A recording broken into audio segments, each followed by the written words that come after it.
I couldn't wait to get dressed to share this message with you this morning because it woke me up. I had to write it down because this is a message that I couldn't hold back. I had a dream last night, and it was about a woman who had lived with this man for years. They raised kids.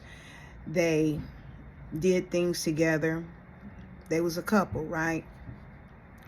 But he died out of nowhere, unexpectedly. And guess what? He had a wife. He had a wife that got everything. She got his retirement, his pension, his insurance. And the lady who he had been with all them years is now left struggling.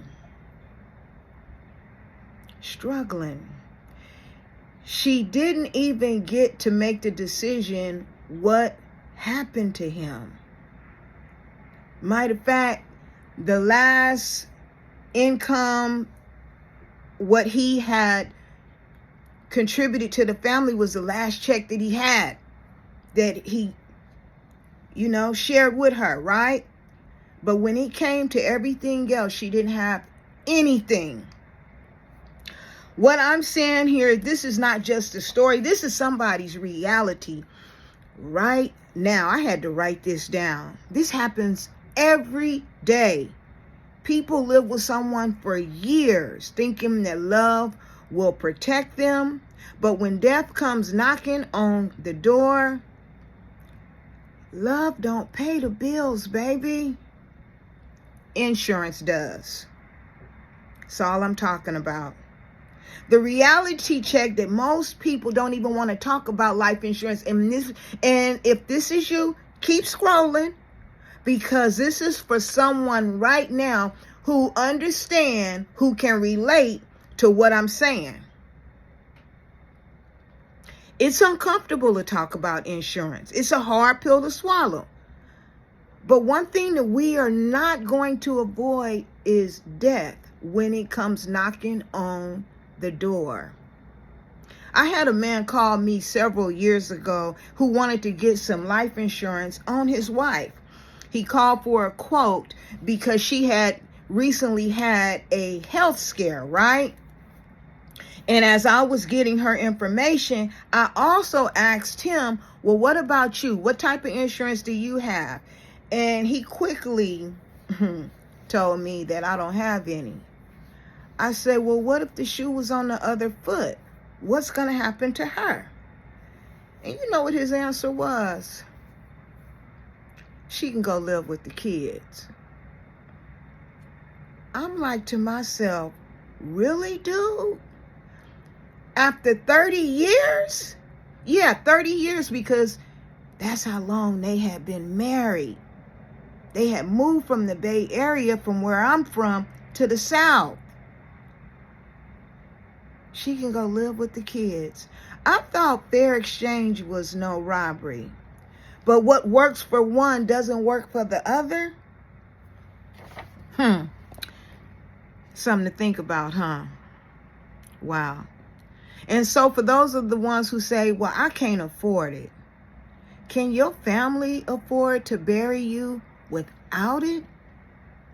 Can they afford to lose your income overnight? Because that's what happens.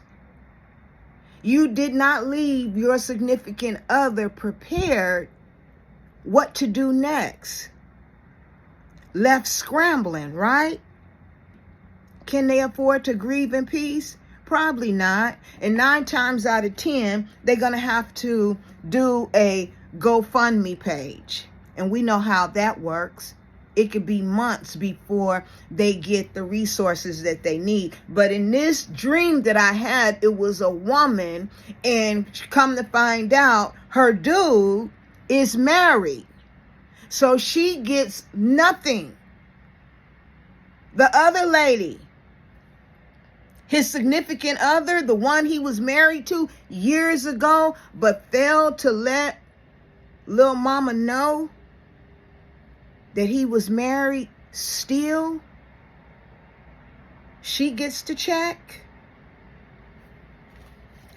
All I'm saying is, I'm not here to scare you. It's not even no sales pitch. Like I said, it was a dream, and I knew that I needed to get up. Excuse how I'm looking, but this is the message that I had to give to someone this morning. One day, it'll be too late. If you got any questions about life insurance, my information is in the link, and let's talk. Because why? Love don't pay the bills, baby. Insurance does.